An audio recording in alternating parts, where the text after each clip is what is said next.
शाम का आसमान हल्की गुलाबी रोशनी से भर गया था। मुंबई की इस ऊंची इमारत की बालकनी से समंदर का नजारा मोहक लग रहा था। समायरा ने अपने लंबे बालों को एक तरफ किया और वाइन का एक घूंट लिया।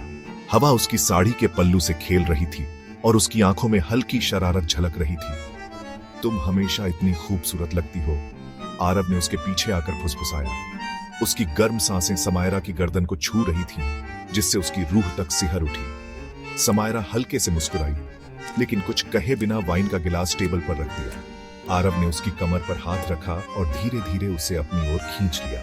उनके बीच की दूरी कम होती गई और उनकी सांसें आपस में उलझने लगी। आज बहुत खास लग रही हो, आरव ने उसके कान के पास कहा। शायद ये तुम्हारी नजरों का जादू है, समायरा ने मुस्कुराते हुए जवाब दिया। आरव ने धीरे से उसके बालों को हटाया और उसकी गर्दन पर हल्का चुंबन दे दिया। समायरा की आंखें बंद हो गईं।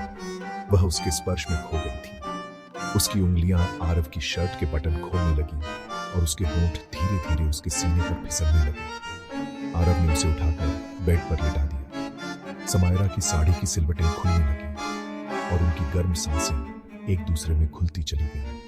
कमरे में केवल उनकी धड़कनों की आवाज थी, जो इस रात को और भी सिंदूरी बना रही थी।